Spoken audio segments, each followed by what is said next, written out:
Саламатсыздарбы, урматтуу адабият ишкыбыздары. Советтик залкар жазуучу Максим Горкийдин «Эме» романы сунушталат. Эне анын бетин карады.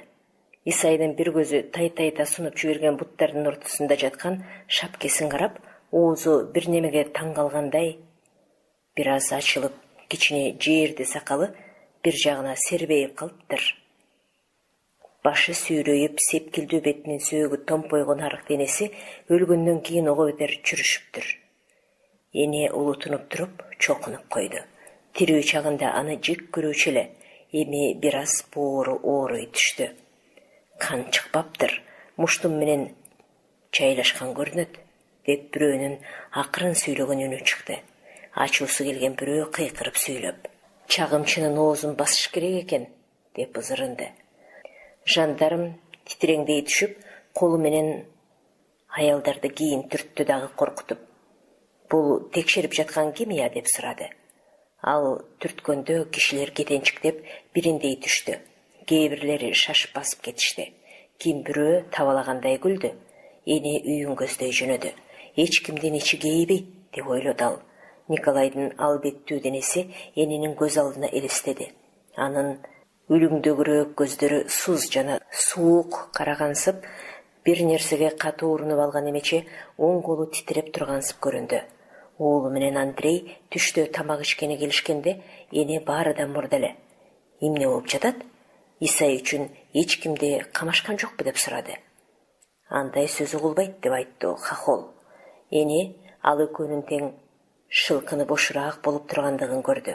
Николай жөнүндө эч нерсе дешпейби деп эне акырын сурады. Уулу өзүнүн сүрдөө көздөрү менен эненин бетин карады дагы, түшүнүктүү кылып: «Кеп кылышпайт. Андан деп ойлоорун дагы Кудай билет. Ал жок. Ал кечээ түштө эле сууга кеткен экен. Али кечейин келбептир. Мен ал тууралуу сурадым», деди. «Андай болсо Кудайга шүгүр», деп эне эс ала түштү. «Кудайга шүгүр», деп улутунду. Хохол энени карады дагы башын ылдый салаңдатты. «Жигит ал», деди эне ойлонгон түрдө. Ку деле таңыркагансып, анын бети ошентип калыптыр.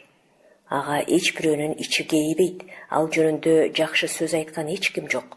Кичине болуп чүрүшүп калыптыр. Байкалгыдай да эмес, бир нерседен сынып түшкөн кичинекей сыныктан бетер жатат. Тамак ичип отурганда Павел кашыгын столдун үстүнө таштап коюп сүйлөй баштады. «Буга мен түшүнө албаймын. Эмнеге?» деп сурады Хохол. «Тамак жеш үчүн гана тирүү жанды өлтүрүү ал болбогон иш. Жырткыч аябанды өлтүрүү ал түшүнүктүү иш. Кишилер үчүн жырткыч болуп кеткен адам болсо, аны мен деле өлтүрө алар элем. Ал эми бул өңдөнгөн жийиркенээрлик арзыбас немеге кантип кол барып өлтүрүүгө болот?» Хохол ийинин күйүшөп койду дагы.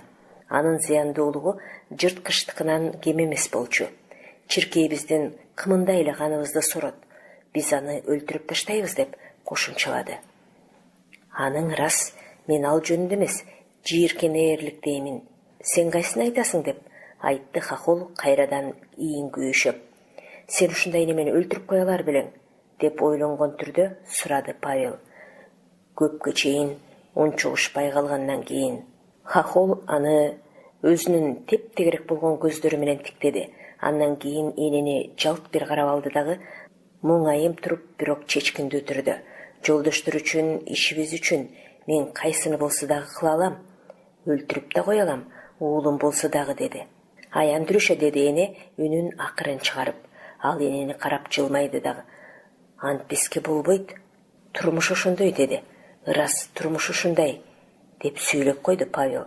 Андрей күтүлбөгөн жерден толкундап, ичиндеги кандайдыр бир түрткүгө моюн сунгандай ордунан туруп, колун булгап алды дагы сүйлөй баштады. «Эмне айла кыласыңар? Кишилерди көргөндө тамшанып гана тургандай мезгил тезирээк келсин үчүн адамды жек көрүүгө туура келет.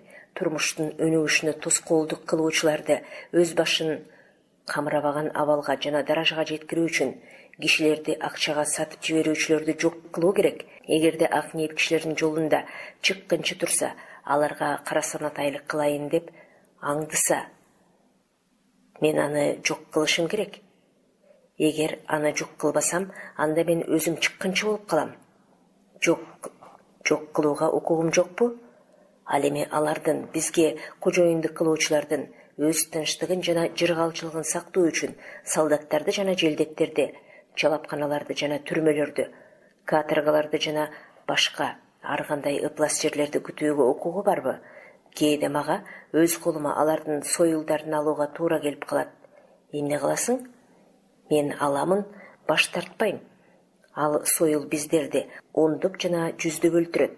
Ал да болсо мага колумду көтөрүүгө жана союл менен бир душманды башка салууга, башкаларынан мен жака жакыныраак келген жана менин турмушумдун иши үчүн башкаларынан зыяндуураак болгон душманды башка салууга укук берет. Турмуш ушундай. Мен ошол турмушка каршы чыгам жана аны каалабаймын дагы. Мен билем, алардын каны менен эч нерсе бүтпөйт. Ал кан жемиштүү эмес. Рас, биздин каныбыз жерге жамгырча чачылса, анда жакшы жемиш өсөт. Алардын чирик каны дайынсыз жок болот. Мен аны билем. Бирок эгер көрүп калсам, күнөөнү өз мойнума алып, душманды өлтүрүп таштайм. Ал керек. Мен өзүм үчүн гана сүйлөп жатам да. Менин күнөөм өлгөнүмдө өзүмө кошо кетет. Ал кийинкилерге так болуп жугуп калбайт. Ал эч кимди булгабайт. Өзүмөн башка эч кимге жукпайт. Абадан бир нерсени кесе чаап, өзүнөн ажыратып таштап жаткан эмече. Ал колун өзүнүн бет арчысына шилеп коюп, үйдүн ичинде басып жүрдү. Андрейдин эмнегедир жаны ачышып, ичи күйүп турганын сезүү менен кейип жана чоочулап эне аны карап турду. Өлтүргөндүк туурасындагы бүдөмүк, коркунучтуу ой эненин башынан кетти. Эгер Весовщиков өлтүрбөгөн болсо, Павелдин жолдошторунун башка эч кимиси өлтүрө алмак эмес, деп ойлоду ал. Павел башын салаңдатып коюп, Хохолдун айткандарын угуп отурду. Хохол болсо күчөп сүйлөп жатты. Кишиге жол менен илгери жана өзүн өзү каршы барууга туура келет. Бардык нерсени сарп кылууга, жүрөктү дагы бүт сууруп берүүгө үйрөнүү керек. Жалпы иш үчүн жандан кечүү, курман болуу ал оңой эле иш. Көп сарп кыл жана өз турмушуң үчүн кымбаттуу нерселерди жумша. Мына ошондо гана сенин эң кымбаттуу нерсең, сенин чындыгың күчтүү өөрчүйт. Ал өңүн кумсартып, көзүн чалараак жуумп, үйдүн орто ченине токтоду. Колун көтөрүп, салтанаттуу убада менен сүйлөдү.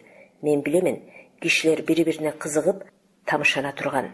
Ар бир киши башка кишиге жылдыздай болуп көрүнө турган убакыт болот. Жер жүзүндө эрктүү, өзүнүн боштондугу аркасында улуу даражалуу кишилер болушат. Бардык кишилердин тең пейили кең болот. Ар бир адам күнөөлүүдөн таза болот жана бардыгы тең бейпил болушат. Анда турмуш болбойт, киши үчүн кызмат кылуу болот.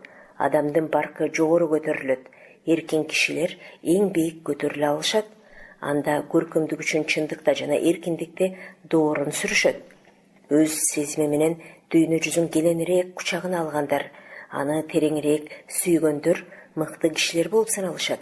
Эң эрктүүлөр мыктылардан болуп калышат. Өтө көркөмдүүлүк ошолордо болот. Ал турмуштун кишилери улуу кишилер болушат. Ал токтолуп калып, боюн керди дагы үндү көкүрөгүнөн чыгарып, күңгүрөнүп сүйлөдү.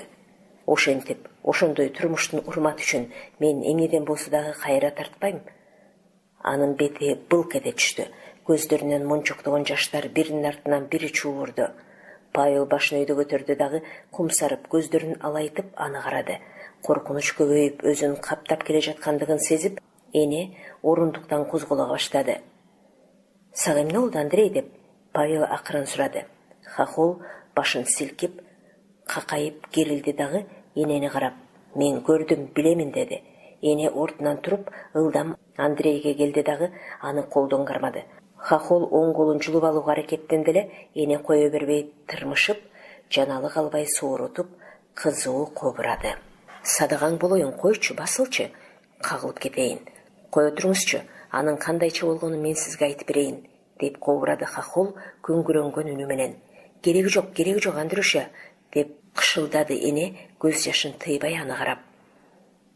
Кылгырган көзү менен жолдошун карап, Павел акырын басып келди.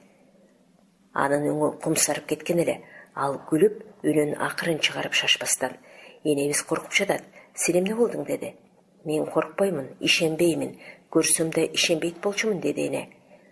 Аларды карабастан башын чайкап жана колун бошотууга аракеттенип, Хохол, кое тургулачы, ал мен эмесмин, бирок мен мүмкүндүк бербей кое алат элем, деди. Коян, Андрей, деди Павел. Бир колу менен Хохолдун колун кысып, узун бойлуу денесинин калчылдаганын токтотоюн дегенсип, Павел экинчи колу менен анын ийинин басты. Хохол башын алар жака кыйшайтты дагы токтолуп акырын сүйлөй баштады. Мен андай кылайын деген эмесмин. Билесиң го, Павел. Мындай болду. Сен илгери кетип, мен Драгунов менен бурчта туруп калганда, Исай бурчтан чыга калды дагы бизден окшонтуруп калды. Бизди карап күлөт. Көрдүңбү? Деди Драгунов. Ал мени түндөтөн бери аңдып жүрөт. Мен аны жанчамын, деди дагы кетип калды. Мен үйүнө кетти деп ойлодум. Исай менин жаныма басып келди. Хохол улутунуп койду.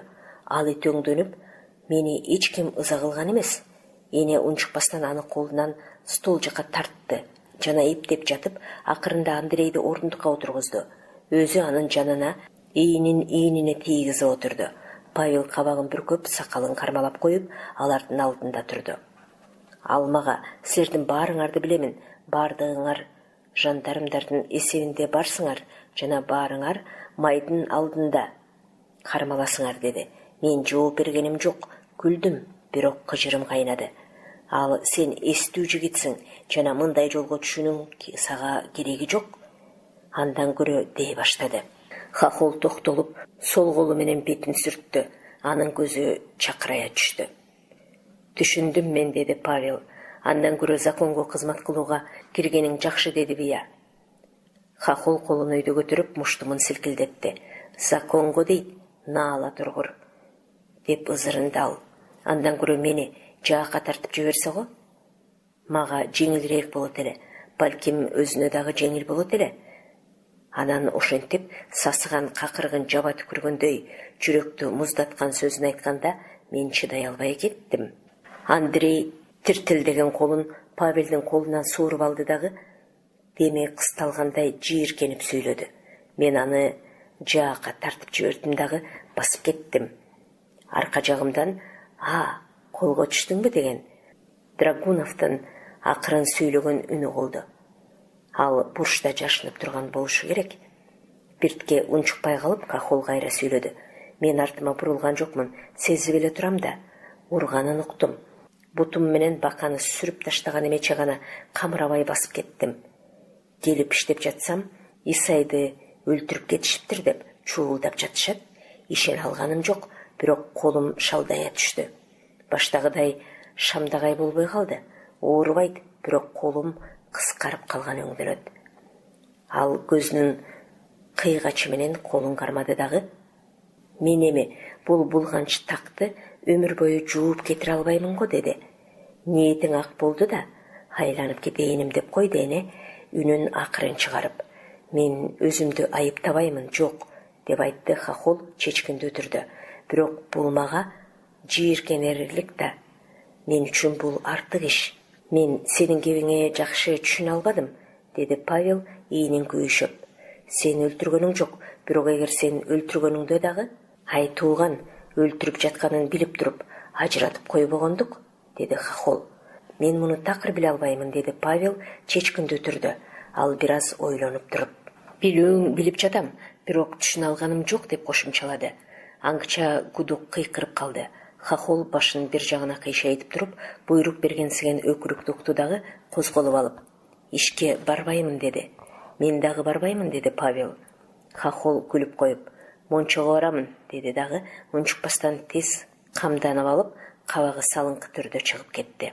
Хохол чыгып бара жатканда эне аны кейиген түрдө карап алды дагы уулуна минтип айтты. Кандай айтсаң ошондой айт, Паша. Кишини өлтүрүү күнөө, бирок мен бул жерде эч кимди айыптуу деп эсептебеймин. Исайга боорум ооруп кетти, тейген кургурга. Мен аны көрүп алып, баягыда сени асамын деп коркутканы эсиме түштү дагы кайранын өлгөнүнө күйүнбөй да, сүйүнбөй да калдым. Анчейин гана ичим кейиди, азыр кейибей да калдым. Ал унчукпай ойлонуп калды дагы таң калгандай күлүмсүрөп. Кудая тобо, уктуңбу Паша? Менин эмне деп жатканымды я деди. Павел укпай калган болуу керек. Мойнун шылкыйтып үйдүн ичинде акырын басып жүрүп, кабагын бүркөп жана ойлонуп сүйлөй баштады. Мына турмуш деген кишилер бири-бирине кандайча каршы кылынып коюлганын көрдүңбү? Каалабасаң дагы сок кимде? Ошондой эле укуксуз адамды. Ал сенден дагы таалайсыз, анткени наадан. Полиция, жандармдар, тыңчылар, булардын бардыгы бизге душман. Бирок алар деле бизге өңдүү кишилер, алардын дагы кандарын биздики өңдөнүп сорушат жана аларды дагы киши катарында эсептешпейт. Баары тең ушундай. Ошентип кишилердин бирин экинчисине каршы кылып, наадандык жана коркунуч менен көздөрүн боеп, баарынын тең кол буттарын байлап кысып коюшкан жана алардын кандарын соруп, бирин экинчиси менен басмырлашат жана согушат. Кишилерди мылтыкка, таякка жана ташка айландырышкан жана ошону мамлекет деп коюшат. Ал энесине жакындап келди. Бул кылмыш эне. Миллиондогон кишилерди өтө жүзү каралык менен өлтүргөндүк, тирүү жанды өлтүргөндүк. Түшүнөсүңбү? Тирүү жанды өлтүрүп жатышат. Биз менен алардын ортосундагы айырманы көрдүңбү? Тишине чаап койгондугуна андири жийиркенип, уялып, кейип жатат. Баарынан дагы жийиркенгеничи, алар болсо камырабастан, ичи ачыбастан, жүрөгү сол кетпестен кумарын жазып миңдеген кишилерди өлтүрүшөт. Күмүштү, алтынды, жарбаган кагазды, кишилерди бийлөөгө жетелөөчү, ошол арзыбаган нерселердин бардыгын сактоо үчүн гана кимди болбосун өлүмгө учуратышат. Ойлоп көрчү, адамды өлтүрүп, кишилердин жанын кыйнап сактануу менен алар өздөрүн коргошпойт. Андай иште өз жандары үчүн эмес, өз мүлкү үчүн иштешет. Өздөрүн иш жагынан эмес, сыртынан коргошот. Ал энесинин колдорун кармап, эңкейди дагы эки колун тең силкип коюп сүйлөдү. Эгерде сен ушул маскаралыктын жана быкшыган уяттуу иштердин бардыгына түшүнсөң, анда биздин чындыгыбызга түшүнөр элең. Ал чындык канчалык улуу жана нурлуу экенине көзүң жетээр эле. Толкундап, өз жүрөгүн уулунун жүрөгү менен оттой жанган бир жүрөккө айландырууну толук каалап, эне ордунан турду. Токтой тур, Паша, токтой тур, деп энтигип кобурады эне. Мен аларга түшүнүп жатамын, токтой тургунуң. Ооз күйдөн бирөөнүн катуу дабышы чыкты. Ал экөө тең селттей түшүп, бирин-бири карашты. Эшик акырын ачылып, салмактанып баскан Робин кирди. Мына деп койду ал, башын өйдө кылып, анан күлүмсүрөп. Биздин Фоманы эрдеш керек. Ал баарынан тең нандан да, винодон да кайра тартпайт. Анын кийгени кара майга боелгон чолоктон, бутунда жөкөдөн согулган чарык эле. Куруна кыстырган кара кол кабы салбырап турду. Башына кийгени саксайган бапак эле. Саламатсыңарбы? Сени кое бериштиби, Павел? Ошондой да. Кандай турасың, Ниловна? Аппак тиштерин ырсайтып, ал оозду ачып күлүмсүрөдү. Анын үнү баштагысынан жумшагыраак чыгып калыптыр. Беттерин сакал угу бетер баскан экен. Эне сүйүнүп кетип, анын жанына келди дагы, анын карарган чоң колун кысып, кара майдын буруксуган мурунду жарган жытынан дем алды. Ай сен десе, мен кубанып кетпедимби, деди.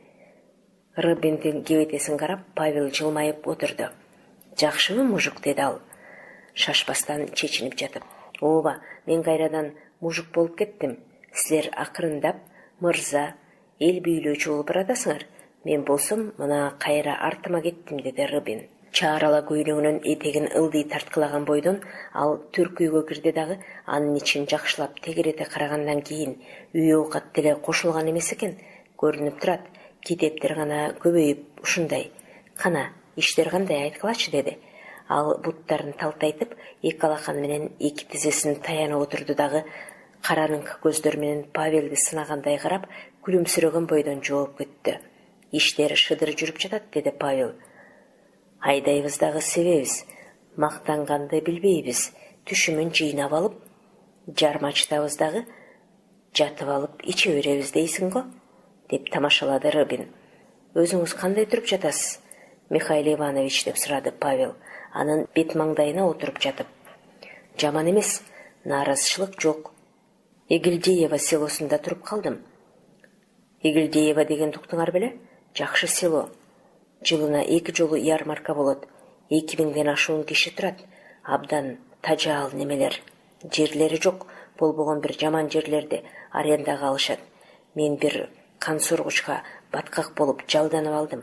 Андайлар андай тарпка конгон чымындай быкылдайт. Карамай чыгарабыз, көмүр өчүрөбүз. Бул жердегиден кызмат акыны 4 эсе аз алып, 2 эсе көп иштеп, азап тартам мына. Ал кан соргучта 7 киши иштейбиз. Баары тең жаш, менден башкалары бүт ошол жерликтер. Ырас немелер баары кат билишет. Ефим деген бир жигит бар, Кудай ургандай ызырынат. Анан сиз алар менен аң кемелешесизби? Деп сурады Павел делебеси кызып. Бекер жатпайм, бул жердеги баракчалардын баарын тең өзүм менен кошо ала кеткемин. Алардын менде 34 бар. Бирок мен Инжилден көп пайдаланам. Чоң китеп эмеспи? Пайдаланчу жерлери бар. Анын үстүнө казыналык дин басмасынан басылган. Ага толук ишенүүгө болот да. Ал Павелге көзүн кысып койду дагы сөзүн улантты. Бирок ал аздык кылып жатат. Мен сенден китеп алайын деп келдим. Мында биз экөөбүз келгенбиз. Жанагы Ефим деген мени менен келди. Карамай тартып жүрүп, сен жака кайрылып келип калдык. Ефим кирип келе электе эле, сен мага китеп бер. Ага артыкча көп нерселерди билдирүүнүн кереги жок. Эне Робинди карады эле, анын көзүнө Робин 5 манты менен кошо дагы бирдемесин чечип койгондой болду. Андан кийин ал анчалык толмоч болбой калды. Ал мурдагысындай чак чайып карабастан көздөрүн үлүңдөтүп, кылтыйып карап турду. Апа, деди Павел, сиз барып китеп алып келиңиз. Кайсы китепти берүүнү андагылар өздөрү билишет. Кыштак үчүн деп айтыңыз. Жакшы болот, деди эне. Самуур кайнаганча барып келе коеюн. Сен дагы ушул иштин артынан түштүңбү, Ниловна? Деп сурады Робин күлүп. Мына китеп окууну каалоочулар ал жерде көп. Бир мугалим көрүнүп жүрөт. Дин жагына байланыштуу болгону менен жакшы жигит дешет. 7 чакырым жерде турган мугалим аял да бар. Бирок алар тыюу салынган китептерди колдонушпайт. Айтылган тартиптен каршы жылбаган кишилер коркушат. Мага болсо тыюу салынган, курч жазылган китеп керек. Билгизбестен мен алардын алдына таштап коем.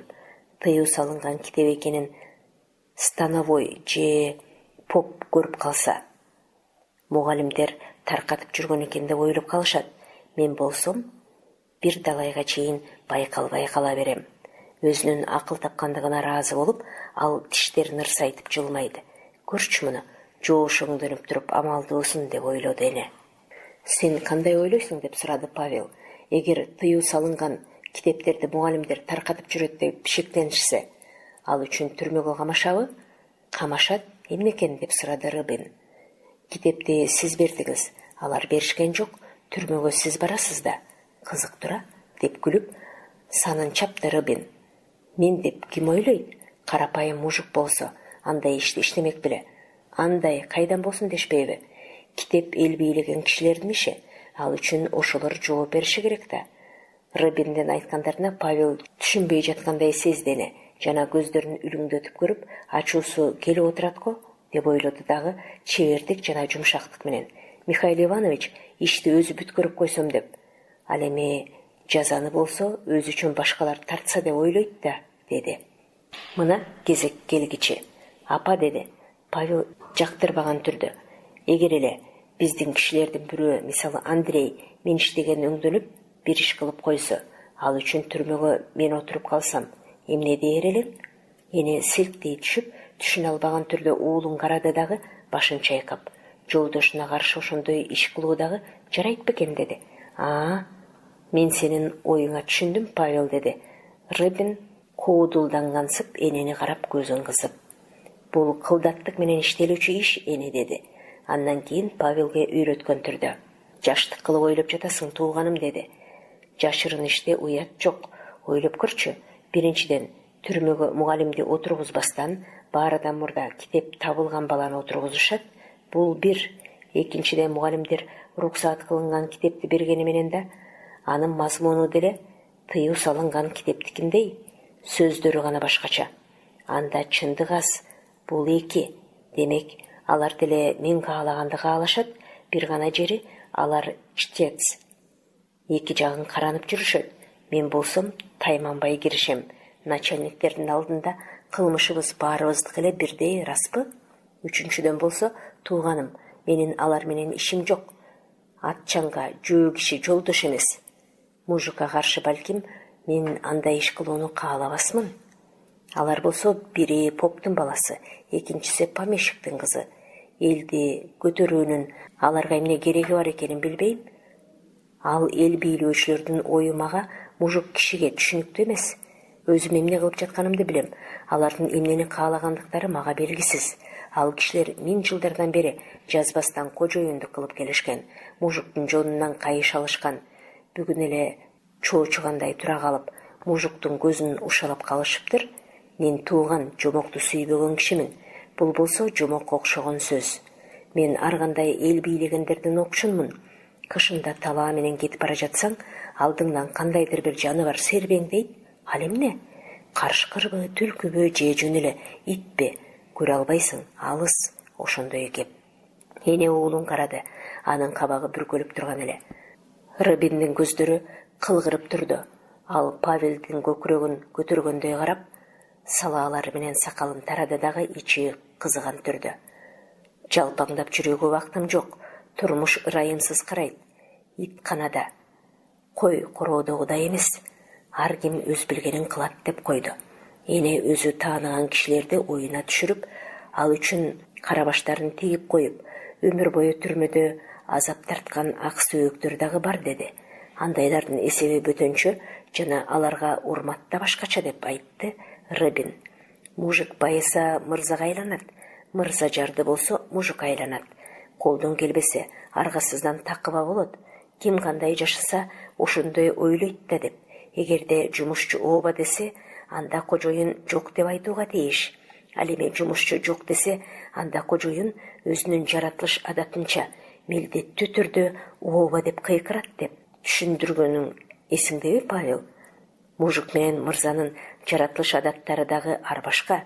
Мужиктун карды ток болуп калса, мырза уктабай чыгат. Албетте, ар бир урууда өзүнүн иттей жаманы да болот. Мужиктардын баарын тең эле жактоого мен макул эмесмин. Ал сурданып, албеттүү денесин дагдайтып өөдө турду. Анын өңү кумсарды. Табыш чыгарбастан тишин шакылдатып жаткандай сакалы сербеңдеди. Ал үнүн акырын чыгарып сөзүн улантты. Мен 5 жылга чейин сандалып фабрикаларда жүрдүм. Кыштактан өгөйлөнүп калыптырмын мына.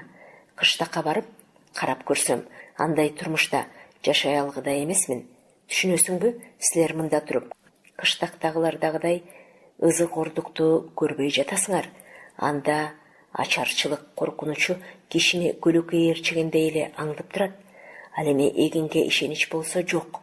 Ачарчылык элдин эсин оодарып, иреңин учуруп коюптур. Кишилер жашап күн көрбөй эле жокчулукка аябай бастырылып, балапанча соолуп калышыптыр. Артык баш бир үзүм наның жокпу деп начальниктер кузгундай болуп аңдып турушат. Көрүп калса тартып алат дагы өзүңдү тумушка коет. Робин эки жагын каранып алды дагы колу менен столду таянып Павел жака эңкейди. Ушундай турмушту кайрадан көргөнүмдө көңүлүм айланып кетти. Көрүп турсам көңүлүм чыдай албайт. Бирок өзүмдү өзүм токтотуп сабыр кылдым дагы. Эркеликти коюп, ошол жерде калайын. Мен силерге нан таап бербейин. Ал эми боткону кайнатамын. Кайнатканда дагы тууганым сонун кайнатамын. Элдин тарткан ызагордугун мен деле тартайын. Ал ызалык менин жүрөгүмө бычактай сайылып, чайкалып турат. Анын чекесинен тер чыгып кетти. Ал Павелди көздөй акырын жылып, колун анын ийине койду.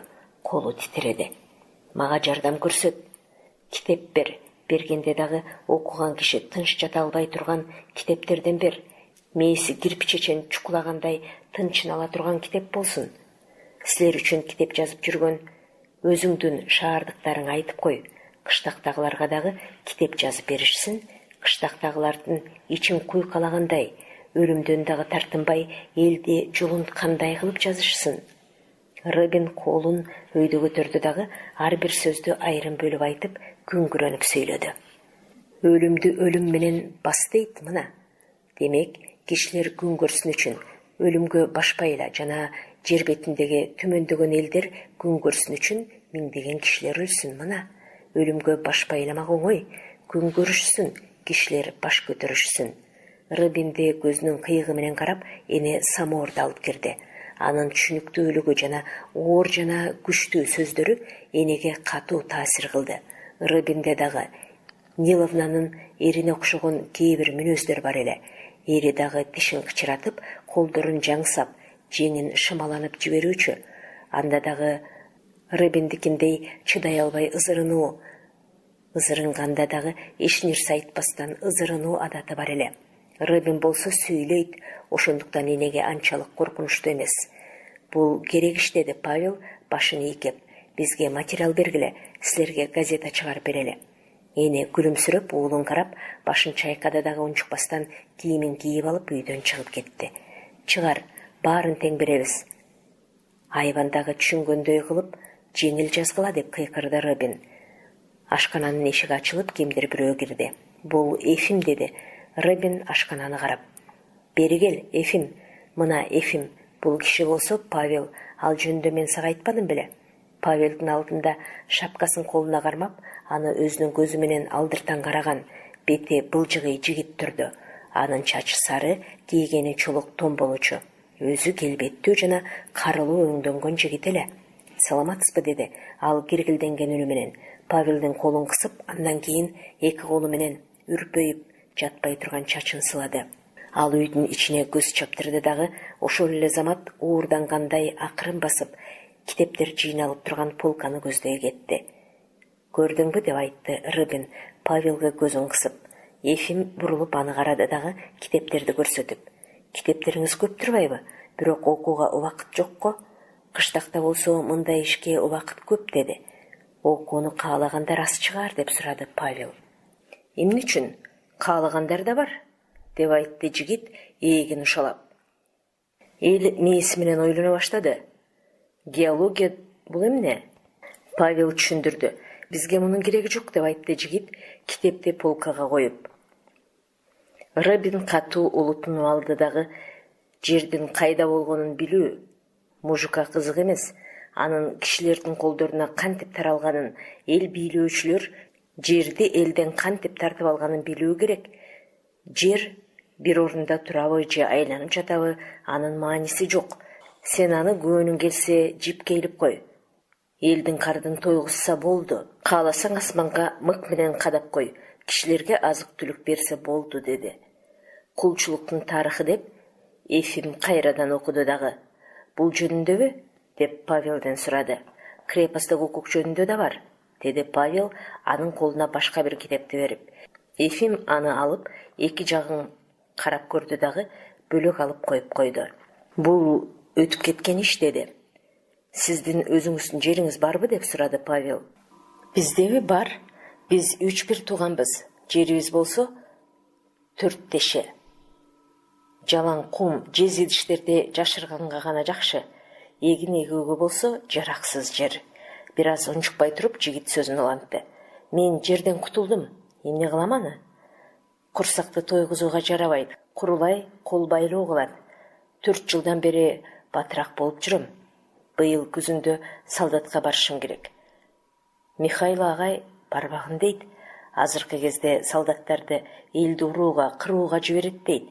Мен болсом барсам деп ойлойм. Аскерлер Степан Рязиндин тушунда Пугачевдун убагында гана элди курутушту. Эми аны токтотууга убакыт жетти. Сиз кандай дейсиз, деп сурады ал. Павелди жалдырап карап. Учуру жетти, деди Павел күлүмсүрөп. Бирок быйыл солдаттарга эмне айтуу жана кантип айтуу керек экендигин билүү керек. Үйрөнөбүз, билип алабыз, деди Эфим. Эгер анын начальниктери көрүп билип калышса, атып жибериши мүмкүн, деди Павел кантер экенди кесип Эфимге карап. Албетте кечирим кылбайт деп жигит сабырдуулук менен айтты дагы кайрадан китептерди карай баштады. Чай ич Эфим, кетишибиз керек, деди Робин. Азыр деп коюп жигит кайрадан сурады. Революция бунтпу? Бети башы кызарып, борулданып жана кабакты бүркөп Андрей келди. Ал унчукпастан Эфимдин колун кысып, Робиндин жанына отурду дагы аны карап күлдү. Эмне үтүрөйүп карайсың? Деди Робин аны алаканы менен тизеге чаап. Анчейин эле, деди Хохол. Бул киши дагы жумушчубу? Деп сурады Эфим башы менен Андрей жакта жаңсап. Ооба, эмне экен? Деп айтты Андрей. Ал фабрикада иштегендерди биринчи ирет көрүп отурат деп түшүндүрдү Робин. Өзгөчө кишилер болушат экен дейт. Эмнеси өзгөчө? Деп сурады Павел. Эфим Андрейди жакшылап байкап көрдү дагы. Сиздин колдуруңуз сыйда экен. Мужуктун сөөктөрү москулураак болот, деди. Мужук тынчыраак турат, деп кошумчалады Робин. Өзүнүн жери жок болсо дагы ал өзүнүн туруктуу жери бардай сезет. Фабрикада иштегендер куш сыяктуу болушат. Түбөлүк мекени үйү болбойт. Бүгүн бир жерде болсо, эртең экинчи жерде жүрө берет. Ал катынына да айланып тура албайт. Кичине эле шылтоо болсо, кошкунуң деп таштайт да кетет. Кай жер жакшы болду экен деп кыдырып жүрө берет. Мужук болсо, бир жерден козголбойт дагы, ошол жерден агарып көгөрөйүн деп ойлойт. Ана эне да келди.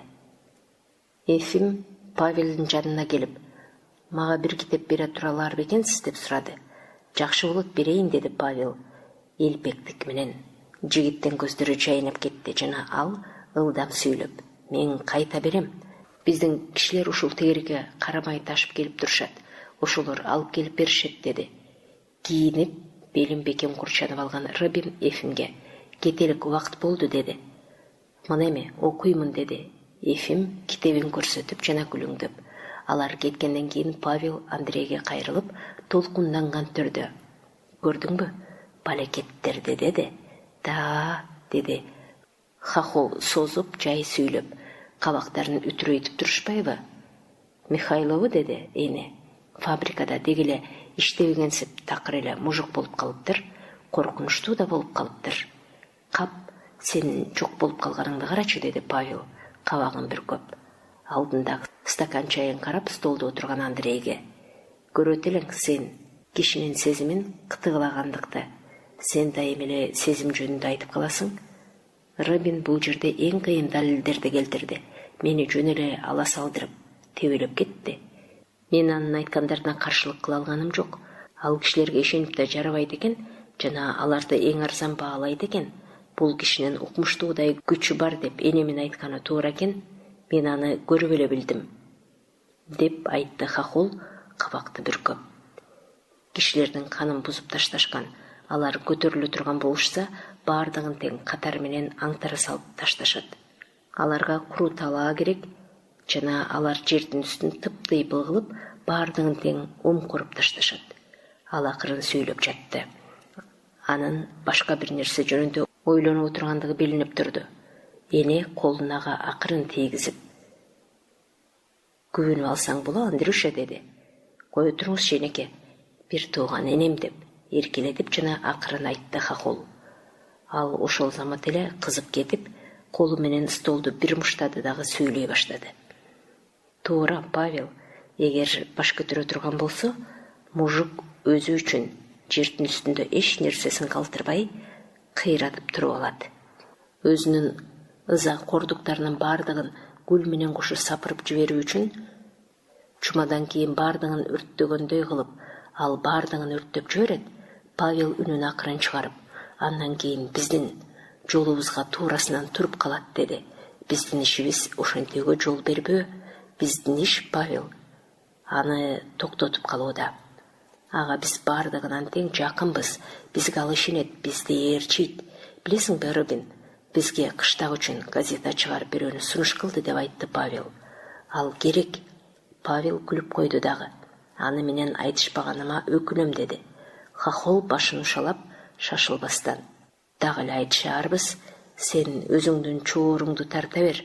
Буттары тушалып калбагандар сенин музыкаңдын күүсүн ээрчип бийлешет. Робин туура айтты. Биз өзүбүздүн туруктуу жерибиз бар деп сезбейбиз, бирок сезүүгө дагы тийиш эмеспиз. Неге дегенде биз аны силкинтишибиз керек. Бир силкинткенде кишилер турган ордунан ажырап калышат. Эки силкинтебиз жана силкинте беребиз. Эне күлүп жиберди дагы. Сен үчүн Андрюша баары эле оңой деди. Албетте, турмуш сыяктуу эле оңой деп айтты Хохол. Бир нече минутадан кийин ал: мен талаага барып, ары бери жүрүп келейинчи деди. Мончодон кийинби? Шамал болуп турат, өзүңө суук тийип калат деп эскертти эне. Так ошол суук тийгени керек деп жооп кайтарды Хохол. Байка, суукка урунуп калып жүрбө. Жатып алганың дурус, деди Павел мээримдүү түр менен. Жок, мен барам. Ал кийинди дагы унчукпастан чыгып кетти. Андрей кыйналып жүрөт, деди эне улутунуп. Баса, деди ага Павел. Жанагыдан кийин аны менен сен деп өз кишиңдей сүйлөшүп жакшы кылдың. Эне таңыркап уулун карады дагы. Мен кантип ошентип айтканымды өзүм да байкабай калдым. Ал мага ушунчалык жакын кишимдей көрүнүп кетти. Эмне деп айтарымды да билбейм, деди. Сенин ниетиң жакшы эне, деди Павел үнүн акырын чыгарып.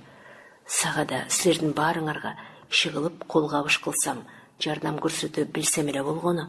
Коркпо, көрсөтө бересиң. Эне акырын күлүп, мына ошол коркпой коюуну биле албаймын, деди.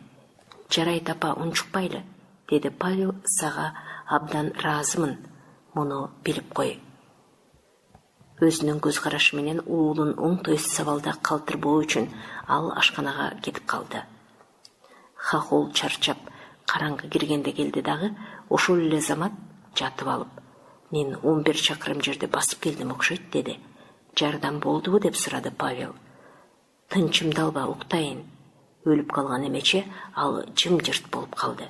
Бир аз убакыт өткөндөн кийин самсаалаган, үстү башы булганган жана адатынча кабагын бүркөгөн Весовщиков келди. Исайканы ким өлтүргөнүн укканың жокпу? Деп сурады ал Павелден. Үйдүн ичинде эби жок колдойуп басып келатып. Жок, деп кыскача жооп берди Павел. Жийиркенбечүү киши табылган экен. Мен өзүм тепсетип өлтүрөйүн деп жүрдүм эле. Ал менин ишим болчу, мага эң ылайыктуу эле. Койгонуң сен, Николай, андай сөздөрүңдү, деп айтты Павел достук түрдө.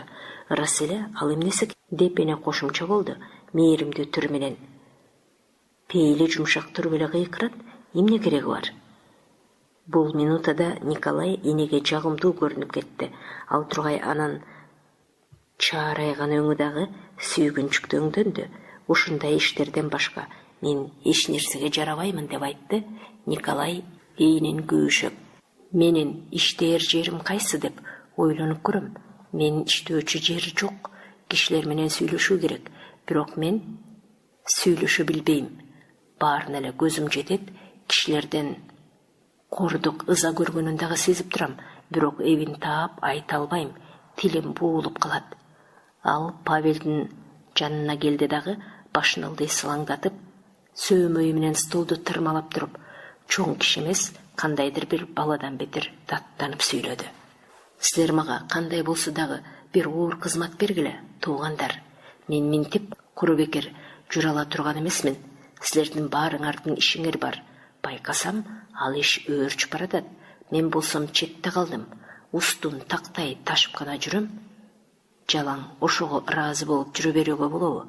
Оор кызмат бергиле. Павел аны колдон алып өзү жака тартты дагы. Беребиз, деди. Аңча кроватты калкалаган көшөгөнүн ичинен Хохолдун үнү чыкты. Николай, мен сага арип тергенди үйрөтүп коеюн. Сен бизге арип терүүчү болгонуң жарайбы? Николай Хохолду көздөй басты дагы. Эгер үйрөтсөң, аның үчүн мен сага бир бычак берейин, деди. Бычагың менен кошо жогол, деп кыйкырды дагы. Хохол кайра күлүп жиберди. Жакшы бычак, деп Николай жабышып алды. Павел да күлдү. Весовщиков үйдүн орто ченине токтой калып: силер эмне, мени шылдыңдап жатасыңарбы, деп сурады. Анан эмне, деди дагы Хохол төшөгүнөн ыргып түшүп. Жүргүлө, талаага барып, ары бери жүгүрүп келели. Ай жарык, сонун болуп турат, жүргүлө, деди. Жакшы болот, деди Павел. Мен дагы барам. Сенин тамашалап күлгөнүңдү мен жакшы көрөм, Хохол, деди Николай. Мен сенин бир нерсе берейин дегениңди жакшы көрөм, деп күлдү Хохол.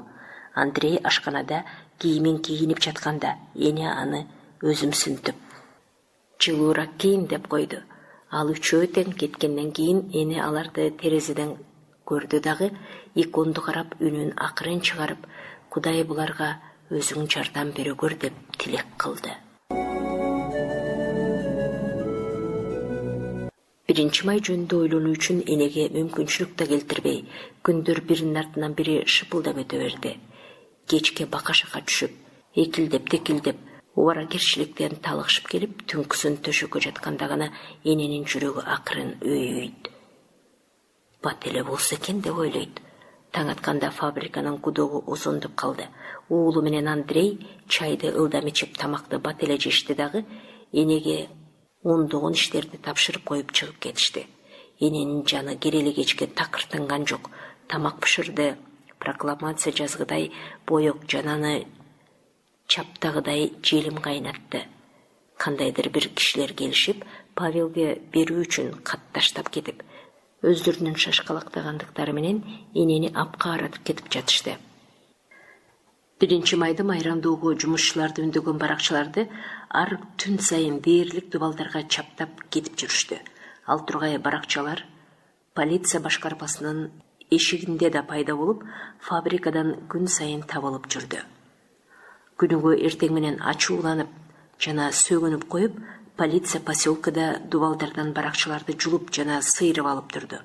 Түш ченделе андай баракчалар көчөлөрдө кайрадан уча баштап, өткөн кишилердин буттарына оролуп калып жатты. Шаардан тыңчыларды жиберишти. Алар бурчтарда туруп алышып, тамак ичүү үчүн фабрикадан үйүнө жана кайра фабрикага күлүп ойноп өтүп жаткан жумушчуларды аңдып карап туруучу болду. Полициянын алсыздыгына кимдин болсо дагы табасы канып жүрдү. Улгайып калган жумушчулар дагы күлүшүп, бири-бирине кантишет я деп айтуучу болду. Толкунданткан үндөөнү кызуу талкуулап, бардык жерлерде кишилер топтошуп чогулуп жатышты. Турмуш бака-шака түшүп, быйылкы жазда бардык кишилер үчүн кызыгыраак болду. Бардыгына кандайдыр бир жаңылыкты. Кээ бирөөлөргө козголоңчуларды ачууланып тилдеткен титиреңдөөнүн себептери, экинчилерге чала була коркунучтуу жана үмүттүү, дагы бирөөлөргө мындайдыр бир азчылык эле бардык кишилердин көзүн аштырып жаткан күч болуп өздөрү саналгандыгын кубаныч менен сезүүнү алып келип жатты. Павел менен Андрей түнкүсүн такыр дээрлик уктабай, үйгө эртең мененки гудоктун алдында экөө тең чарчап, үндөрү бүтүп, куп-куу болуп келип жүрүштү. Алар токойдун арасында, сазда жыйналыш өткөрүп жүргөндүктөрүн эне билди. Айрым жумушчуларды кармап алып, топтошкондорду кубалап таркатып, кээде тигил же бул кишини камакка алып, поселканын айланасында түнкүсүн атчан полициялар кыдырып жүрө тургандыктары, аңдуучулар жүрөрлүгү ага белгилүү болду. Уулу менен Андрейди дагы кайсы түнү болбосун кармап коюшу мүмкүн экендигине түшүнүп, эне алардын камалганын каалап да, камалуу алар үчүн жакшы болчудай өңдөнүп да кетти. Табельшиктин өлтүрүлгөндүгү жөнүндөгү иш элди таң калтырып жымжырт болуп калды.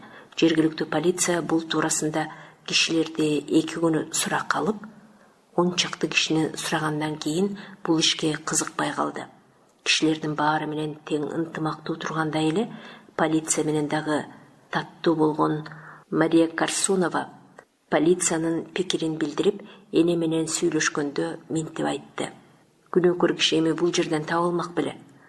Ал күнү эрте менен Исайды балким 100 киши көргөндүр. Анын ичинен 90-у, эгер андан да көбү болбосо, Исайды суройто чабышы мүмкүн эле. Ал 7 жылдан бери кишилердин баарына эле жамандык кылбадыбы? Хохолдун өңү өзгөрүлүп кетти. Анын бетинен сөөктөрү томпоюп чыгып, үстүңкү кабактары шишинки тартып салаңдап, тостойгон көздөрүн бир аз жаап калды. Таноолорунан 2 уртун көздөйү созулуп, бетине кичине бырыш кирди. Кадыресе оокат жай жана иш жөнүндө ал аз гана сүйлөп калды. Бирок барган сайын көп кызып кетүүчү болду. кимди болбосун магдыратуучу жана жанды жаялдыруучу зор кубанычка өзгөчө батып, келечек жөнүндө, эркиндиктин жана акылдын эң сонун жаркыраган майрамынын салтанаты жөнүндө сүйлөй турган болду.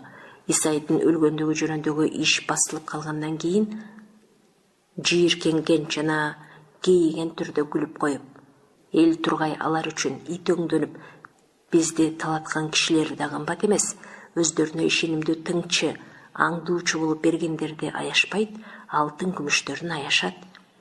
Болду эми, Андрей, ал жөнүндө сүйлөгөндү кой, деп Павел чечкиндүү түрдө айтты. Эненин үнү акырын чыгып, чиркин, жыгачка тийип эле койсо үбөлөнүп кетет деп кошумчалады. Ал туура, бирок көңүл тынчыбайт деп айтты Хохол кабагын бүркөп. Бул сөздөрдү ал көп айтаар эле, жана ал сүйлөгөндө бул сөздөр кандайдыр бир бөтөнчө, баардыгын кучагына алган, жанды ачыткан мааниге ээ болчу. Мына эми күткөн күн 1 майда келди. Гудок кадимкисиндей талап жана буйрук кылган күрдү. Түн ичинде бир дагы минута уктабаган эне төшөгүнөн ыргып туруп, жатаарда эле даярдап койгон самуурга от салды дагы, уулу менен Андрей жаткан үйдүн эшигин тыкылдатайын деп ойлоп, кайра колун шилтеп койду дагы, тиши ооруган кишиче колу менен жаагын басып алып, терезеге келип отурду. Буунун күркүрөп өкүргөнүнөн үркүп учкан чоң куштардай болуп, ак жана кызгылт булуттар тунарыңкы көгүш асмандан ылдам сүзүп өтүп жатты. Эне булуттарды карады дагы өз абалын байкап көрдү. Анын башы салмактанып, таң атканча уктабагандыктан көздөрү өгөйлөшкөнсүп турган болчу. Таң каларлык болуп, анын ичи камырабай, жүрөгү дикилдебей, бир калыпта кагып, оюна жөнөкөй эле бир нерселер түшүп жатты. Самуурду эрте койгон экенмин, кайнап жатып соолуп калат го. Мейли бүгүн көбүрөөк уктап алышсын, экөө тең аябай чарчашыптыр деп ойлонду. Жаңы чыккан күндүн жаңга жагымдуу нуру терезеден түшүп турду. Эне ошол күнгө өзүнүн колун тосуп, нур колун жаркыратканда, ойлонгон өңдүү жылмайып, экинчи колу менен ал колун акырын сылады. Андан кийин ал турду, шылдыратпоого аракеттенип, самуурдон кернейди акырын алып койду дагы, бети колун жууп, табышын чыгарбай эрдин кыбыратуу менен, чокунуу менен сыйына баштады. Анын жүзү жарык болуп, оң жак кашы бир өйдө көтөрүлүп, кайра калыбына келип калып турду. Гудоктун экинчи өкүрөгү акырыныраак, анчалык ишенимдүү эместей, күркүрөгөн жоон үнү дирилдеп чыкты. Энеге бүгүн ал күндөгүсүнөн узагыраак кыйкырып жаткандай көрүндү. Үйдүн ичинен Хохолдун ачык жана жоон үнү чыкты. Павел, уктуңбу? Алардын кимисинендир жылаңайлак буту менен жерди басканы, бирөөнүн магдырап эстеген угулду. Самур даяр болду деп кыйкырды эне. Туруп жатабыз, деди Павел көңүлү көтөрүн күн менен. Күн чыгып калыптыр, деди Хохол. Булуттар да көчүп жатат. Бүгүн булут болбой эле койсо болот эле. Хохол ашканага чыгып келди. Жатып уктоодон бети башы балжайып, чачы үрпөйүп турса дагы, анын көңүлү ачык эле.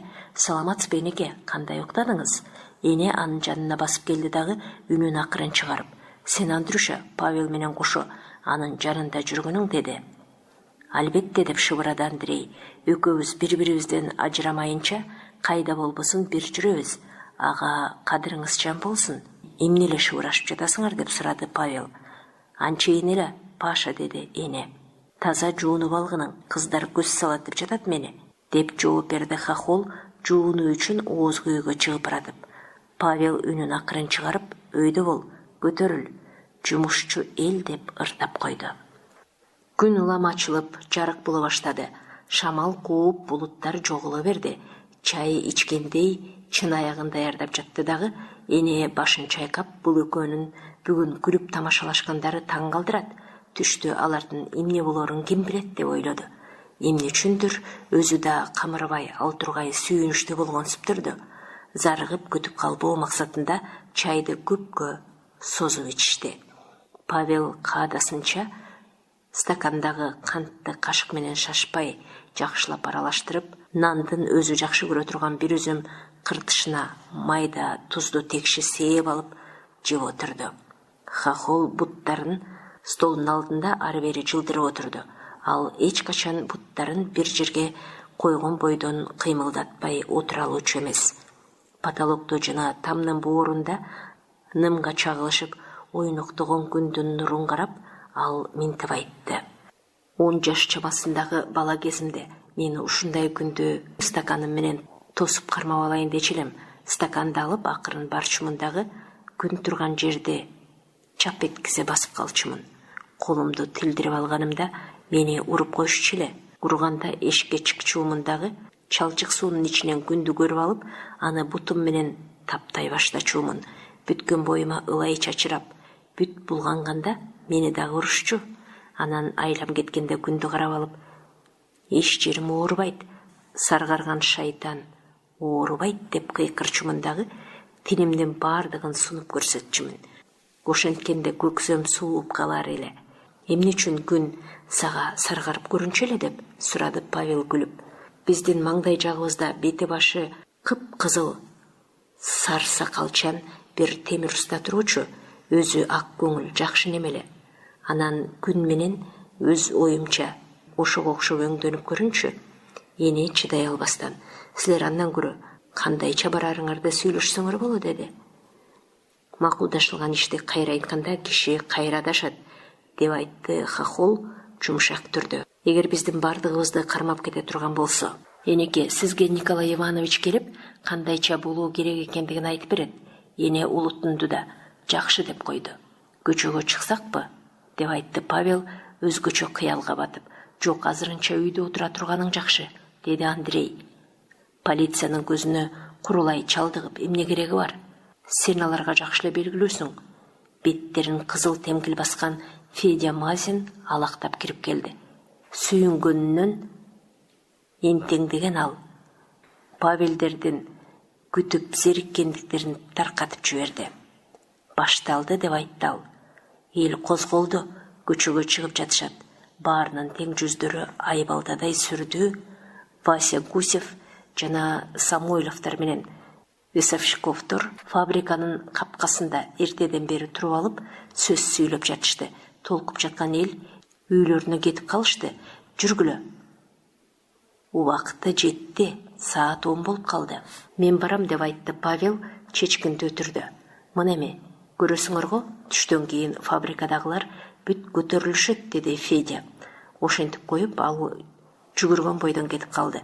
Эне үнүн акырын чыгарып сүйлөп.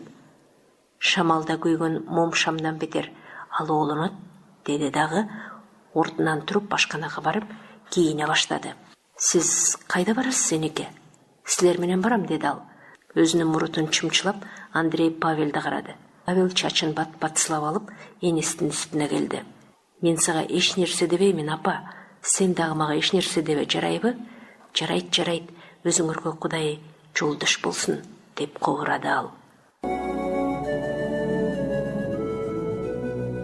Эне көчөгө чыгып, толкунданган, күтүп турган элдин гүүлдөгөн үнүн укканда, баардык жерлерде терезелердин жана дарбазалардын түптөрүндө топтолуп, уулу менен Андрейди таңыркап карап калып жаткан кишилерди көргөндө, анын көз алдына туманданган жана калкылдаган бир караан пайда болду. Анын түрү өзгөрүлүп, бирде ачык жашыл, бирде киргил боз көрүнүп кетти. Алар менен амандашып калып жатышты. Кишилердин саламында кандайдыр бир өзгөчөлүк бар эле. Эне акырын айтылган айрым сөздөрдү гана угуп кетип бара жатты. Мынакей, кол башчылык кылуучулар. Кимдин кол башчылык кыла тургандыгы бизге белгилүү эмес. Мен жаман деле айтканым жок. Дагы бир жердеги короодон кимдир бирөөнүн титиреңдеп полиция кармап алат да, алар ошону менен жок болушат деп кыйкырып сүйлөгөн угулду. Кармаган? Ойлосоң боло, сен эмне бойдок белең деп кыйкырган бир аялдын корккон кишиникине окшогон озондогон үнү терезеден көчөгө алда-айда угулду. Өзүнүн майып болгондугу үчүн фабрикадан ай сайын пособие алып туруучу буту жок Замисовдун үйүнүн алдынан өтүп баратканда, ал терезеден башын чыгарып туруп: Пашка, сенин кылып жүргөн иштериң үчүн башыңды үзүп алышат. Карап тур, бети жок деп кыйкырып калды. Эне силтете чоочуп токтой калды. Ал кыйкырык анын ачуусун абдан келтирди. Ал чолоктун балжайып шишиген бетин жалт карап алды. Чолок сөгүнгөн бойдон башын тартып кетти. Андан кийин ылдамыраак басып уулун кууп жетти дагы, андан калыбуу аракеттенип удаа жүрүп отурду. Павел менен Андрей эч нерсени байкабагандай, өздөрүнө айтылып калып жаткан сөздөрдү укпагандай болуп, камырабастан шашпай кетип бара жатышты. Мына өзүнүн эстүүлүгү, булганбай жүргөндүгү үчүн баардык кишилер кадырлоочу, улгайып калган жана токтоо киши Миронов аларды токтотту. Сиз дагы иштебей жүрөсүзбү? Данила Иванович, деп сурады Павел. Менин аялым айы күнүнө жетип калды. Анын үстүнө бүгүн тынчы жок күн болуп турат, деп жооп берди дагы. Миронов жолдошторунун дыкаттуулук менен карап, силерде балдар директор менен чатакташат, терезесин талкалайт дешет го, деп үнүн акырын чыгарып сурады. Биз эмне мас болдук беле, деп айтты Павел. Биз желек көтөрүп алып, анчейин гана көчөлөрдө жүрөбүз да, ырдайбыз, деп айтты Хохол. Андан көрө ырыбызды угуңуздар. Биздин ишеничибиз ошол ырда. Билемин силердин ишеничиңерди, деди Миронов ойлонуп туруп. Жанагы кагаздарды окугамын, Баракелде Ниловна, деп жиберди ал, кылтыйып караган көздөрүн күлүңдөтүп. Сен дагы бунт чыгарайын деп жөнөдүңбү? Эч болбосо өлөрүмдүн алдында чындыктын чет жакасын көрүп калайын. Көрчү муну, деди Миронов. Сени фабрикага тыюу салган китептерди ташып барып жүрөт деп чын айтышкан окшойт. Антип ким айтат, деп сурады Павел.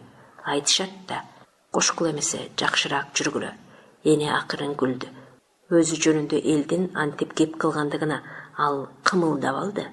Павел күлүп туруп, апа, эми сен түрмөгө түшөсүң, деди. Жан сергиткен жазга бага өзүнүн жылуулугун төгүп, күн улам жогору көтөрүлдү. Булуттар жайыраак жылып, алардын көлөкөлөрү көп калдайбай, ачыгыраак болуп калды. Көлөкөлөр көчөдөн жана үйлөрдүн төбөлөрүнөн калкып өтүп, кишилерди чулгап калып жатты. Дубалдардагы жана үйлөрдүн төбөсүндөгү ыпластар менен чаңдарды, кишилердин жүзүндөгү зериккендик белгисин сүртүп кеткендей, поселканы тазалап жаткандай болуп жатышты. Айлана көңүлдүү боло баштады. Машиналардын алыстан угулган үндөрүн басып, кишилердин үндөрү катуулап чыгып калды. Бардык жерлерден, терезелерден, короолордон чоочулап жана ачууланып, ойлонуп жана кубанып сүйлөгөн кишилердин үндөрү эненин кулагына кайрадан угула баштады. Бирок кээ биринин айткандарына эненин каршы болгусу, кээ бирине алкыш айткысы, кээ бирине түшүндүргүсү келди. Бул күндөгү таң каларлык чакчылекей болуп жаткан турмушка аралашкысы келди. Көчөнүн боюнда Имерлиштеги бир тар көчөдө 100 чамалуу киши чогулуп турушту. Алардын ичинен Весовщиковдун үнү чыгып жатты. Карагаттын суусун сыгып алгандай, биздин каныбызды сыгып алып жатышат деген чоркок сөздөр элге угулуп турду. Туура деп айткан бир нече кишинин чогуу үнү күүлдөдү. Аракет кылып жатпайбы, Азамат? Мен барып ага жардам беришейинчи, деди Хохол.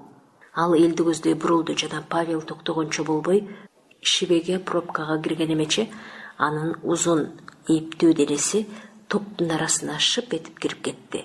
Элдин ичинен анын шаңдуу үнү угула баштады. Жолдоштор, жер жүзүндө ар түрдүү элдер, еврейлер менен немецтер, англичандар менен татарлар жашашат деп айтышат. Мен ага ишенбеймин. Эки түрдүү гана эл, бири-бирине келише албаган эки тукум байлар жана кедейлер бар. Кишилер ар түрдүү кийинишет, ар башкача сүйлөшөт, бирок бай француздар, немецтер жана англичандар жумушчу кишилерге кандай мамиле кыларлыгын байкап көргүлөчү. Алар дагы жумушчулар үчүн алкымга кептелген сөөк, каракчы экендигине көзүңөр жетет. Топтун ичинен кимдир бирөө күлүп калды. Экинчи жагынан карай турган болсок, жумушчу француз да, татар да жана түрк да биз сыяктуу орустун жумушчу эли сыяктуу эле иттикиндей турмушта жашагандыктарын көрөбүз. Чоң көчөдөн эл улам көп келе баштады. Биринин артынан бири чугуруп келип жаткан кишилер унчукпастан моюндарын созуп, буттарынын башы менен басып, көтөрүлүп карап, Имерлиш тар көчөдөгү жыйынга аралашып жатышты. Андрей үнүн катуулатты. Чет өлкөлөрдө жумушчулар ушул жөнөкөй чындыкты түшүнүштү жана бүгүн 1 майдын жаркыраган күнүндө полиция деп кыйкырды кимдир бирөө. Чоң көчө жактан бул көчөгө тикеле элди көздөй атчан 4 полицейский камчыларын булгап келе жатышкан эле. Тарагыла деп кыйкырышталар. Кишилер кабактарын бүркөп атчандарга аргасыздан жол беришти. Кээ бирөөлөрү тамдын кырына чыгып кетишти. Чочколорду атка мингизип койсо, биз да кол башчыбыз деп алар корсулдап жатышпайбы деп кыйкырган бирөөнүн катуу ачык үнү чыкты. Хохол тар көчөнүн ортосунда жалгыз калды. Аттарынын баштарын чакчырылтып, экөө аны көздөй бастырды. Ал четти көздөй кача бергенде, эне аны колдон алып сүйрөп жөнөдү да, Паша менен бирге болом деп коюп, өзү балага жалгыз кирип кетет деп таарыны чыкылды. Айып менде, деди Хохол күлүмсүрөп. Ниловна апкаарып, алы кетип шалдырап калды. Анын башы айлана түштү. Ошентсе дагы ичинде бир сүйүндү, бир күйүндү. Түшкү гудок батыраак эле өкүрсө экен деп тиленди. Чиркөөнүн жанындагы аянтка чыгышты. Чиркөөнүн айланасындагы тосмонун ичинде туруп турган жана отурган калың эл бар болчу. Анда 500дөй шайыр жаштар жана майда балдар бар эле. Жыйын калдайып, чыдамсыздык менен күткөн кишилер моюндарын созуп туш-туш жактарды карап жатышты. Эмнегедир бир желпингендик сезилип турду. Кээ бирөөлөр жалдырап карап отурушту. Дагы бирөөлөрү өздөрүнүн кайраттуулугун көрсөткөнсө отурушту. Аялдардын басмырланган үндөрү акырын чыгып жатты. Эркектер ызаланып, алардан бурулуп кетишет. Кээде күңкүлдөп сөгүнгөн үндөр угулат. Бирин-бири жактырбай кужулдагандардын гүйлдөгөн жалпы добушу ары кушкан кишилерди кучагына алып турду. Митенька, өз жаның даягын деп, бир аялдын сыздаган үнү чыкты. Койгун дейм деп чаңк кеткен жооп кайтарылды ал үнгө. Сизов болсо шашпай ынанымдуу кылып калбаат үнү менен сүйлөп жатты. Жок, биз жаштардан кол үзбөбүз керек. Алар бизден эс акылдуу болуп баратышат жана эч нерседен тартынышпайт. Саздын тыйынын бердирбей калган ким? Ошолор. Аны эстен чыгарбоо керек. Ошол үчүн аларды түрмөгө салышты. Бирок андан жалпы эл пайда көрдү. Гудок бакырып, өзүнүн үрөйдү учурган үнү менен кишилердин кужулдаган дабышын басып кетти. Жыйын козголуп, отургандар орундарынан турушту. 1 минутага чейин баары жымжырт болуп кулактарын салып калышты. Көп кишилердин өңдөрү кумсарып кетти. Жолдоштор деп Павелдин заң кеткен катуу үнү чыкты. Эненин көздөрүн ымыр-чымыр кылып, боз каптай түштү. Капилетсиздиктен чыйрала түшкөн денеси менен бир эле обдулганда ал уулунун аркасына жетип келди. Кишилердин баары тең Павел жака бурулушуп, темирдин күкүмдөрү магниттин тегерегине чокмурукташкондой аны курчап алышты. Эне уулунун жүзүн карады. Бирок аны тааныбай, менсинген сүрдүү көздөрүн гана көрдү. Жолдоштор, биз өзүбүздүн ким экенибизди ачык айтмакчы болдук. Биз бүгүн өзүбүздүн туубузду, эс акылдын, чындыктын, эркиндиктин туусун өйдө көтөрөбүз. Узун жана ичке ак чыгач элдин үстүнө суруктей түшүп, ылдый кыйшайды дагы элди аралап барып жок боло түштү. Андан 1 минуттадан кийин өйдө карап турган кишилердин үстүнө учуп чыга калган куштай болуп, жумушчу элдин чоң кызыл туусу желбирей түштү. Павел колун өйдө көтөрдү, жыгач солктей түштү. Ошондо ондогон колдор жылмакай ак жыгачты чап кармашты. Алардын арасында Павелдин энесинин колу да бар эле. Жашасын жумушчу эл деп кыйкырды Павел. Аны ээрчип жүздөгөн үндөр гүйлдөп кыйкырышты. Жашасын социал-демократиялык жумушчулар партиясы.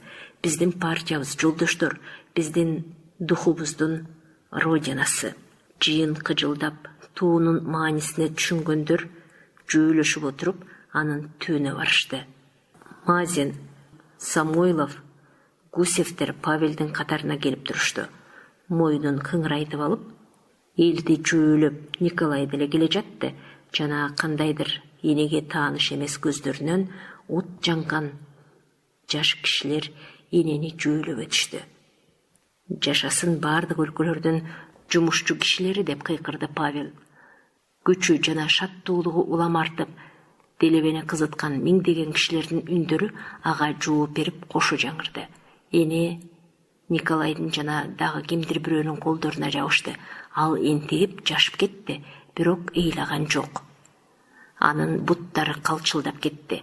Ал былкылдаган эрди менен: «Бир туугандар», деди.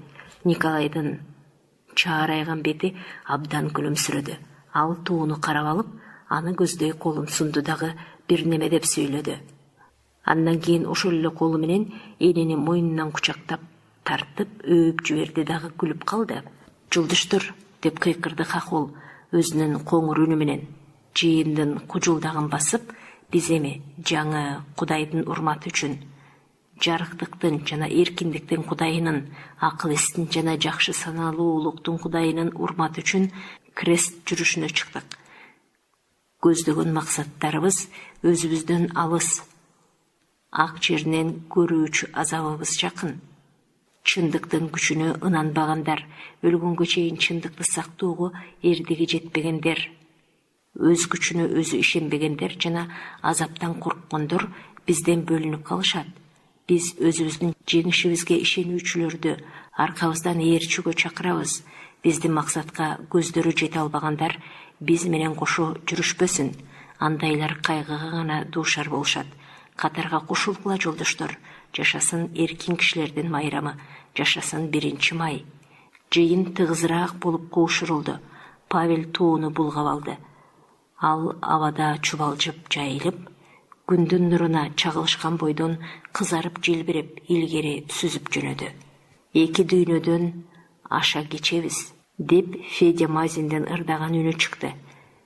Анын күлүн сапырып жиберебиз. Жумшак чыккан ондогон үндөр каптап, толкундай болуп кошулушту. Эне күлүңдөп жылмайып, Мазиндин аркасынан келе жатты жана анын башы аркылуу уулун жана тууну карады. Туунун айланасынан кубанычтуу кишилердин жүздөрү, ар түрдүү көздөр көрүндү.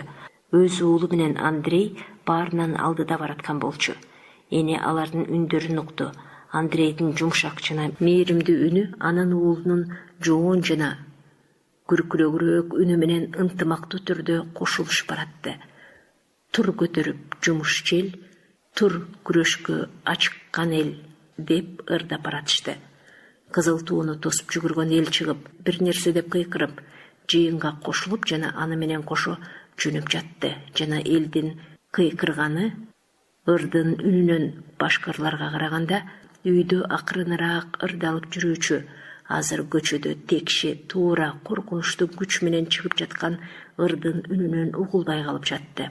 Ал ырдан темирдей кайраттуулук угулуп турду жана ал ыр кишилерди келечектин узак жолуна чыгууга чакырып, жолдун кыйындыгы жөнүндө жашырбай айтып жатты.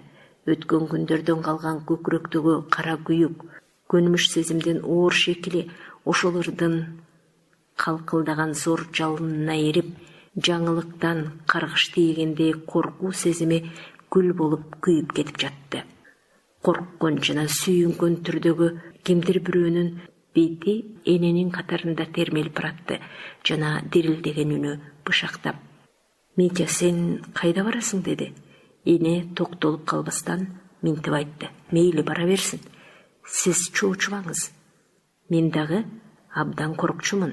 Менин балам баарынын алдында бара жатат. Тетиги туу көтөрүп бараткан менин уулум». «Каракчылар кайда баратасыңар? Аякта солдаттар бар», деген үн чыкты.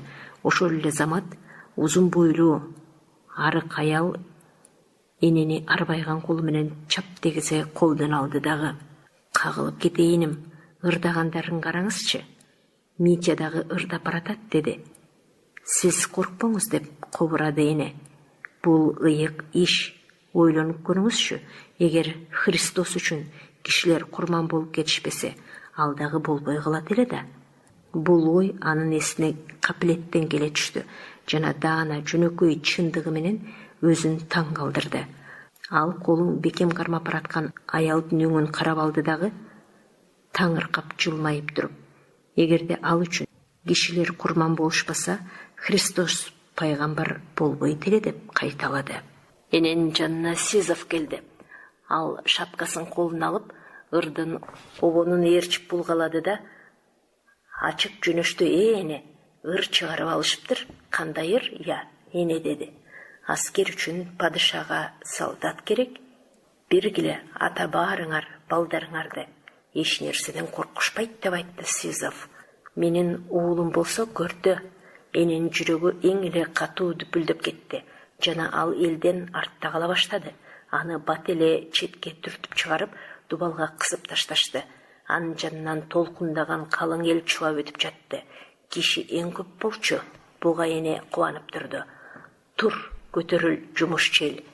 Абада эң зор жезгерней обон салып бараткандай, обон салып гана элди ойготуп бараткандай, бирөөнүн ичинде кармашууга даярдыкты туудуруп, экинчи бирөөнүн ичинде ачык эмес кубанычты, эмнегедир бир жаңылык болоорлугун сезгичтикти, ичин бышырып, эмне болоорлугун билүүнү каалагандыкты пайда кылгандай, ал жерде ачык эмес үмүттү туудургандай, бул жерде жылдар бою жыйналган ачуунун заарданып чыгышына жол ачкандай өңдөндү. Кишилердин бардыгы тең алды жагын абада кызыл туу ыргалган жана желбиреген жакты карашат. Жүргүлө, кеттик. Бул сонун балдар деп кимдир бирөө кубанычтуу түрдө күркүрөдү. Ал киши кандайдыр бир зор окуяны сезип, аны кадыресе сөздөр менен айтып түшүндүрө албачуудай кебетеленип, катуу сөгүнүп алды. Бирок ачуу да, ичи бук болгон кулдун туталанган ачуусу да, өзүнөн тийген жарыктан чоочулап кышылдаган жыландыкындай заардуу сөздөр менен чыкты. Динсиздер деп мукактанып кыйкырып, кимдир бирөө терезеден муштум силккенсиди. Мамлекеттин ээси императорго каршы, улуу даражалуу падышага каршы бунт чыгарат деген эмне деп чаңырган кимдир бирөөнүн үнү элинин кулагын тундурду. Элтеңдеп шашылган кишилердин беттери, арыштап жүгүргөн эркектер, аялдар эненин көз алдынан чууруп өтүп жатты. Өзүнүн кысымы менен өз алдындагы бардык нерселерди көңтөрүп таштап, жолду тазалап бараткан сыганыр оп тарткан эл туташ кара булуттай калдайып көрүндү. Алыстагы кызыл тууну карап алып, көрбөсө да эне уулунун жүзүн, анын саргарган жазы маңдайын жана ишенимдүү балбылдаган көздөрүн элестетти. Мына эми ал элдин арка жагында окуянын акыры эмне болоорун мурда эле билип койгонсуп, камырабастан алды жактарын тиктеп шашпай кетип бараткан кишилердин арасында калды. Ал кишилер акырын жана ишенимдүү түрдө сүйлөп кетип баратышты. Бир рота мектепте турат, экинчиси фабрикада. Губернатор келди. Чын элеби? Өзүм көрдүм, келди. Кимдир бирөө кубанычтуу түрдө сөгүндү дагы. Деги кантсе дагы бизден коркуп калышкан экен. Аскерлери да, губернатору дагы келсе деди. Бир туугандар деп ойлонуп, эне өз ичинде толкундап баратты. Анын айланасындагылардын сөздөрү кызуу эмес жана бош чыгып жатты. Бул кишилерден окчундап кетүү үчүн эне ылдамдап басты жана кыбырап, жалкоолонгондой баскан. Алардан өтүп кетүү эне үчүн кыйын болгон жок.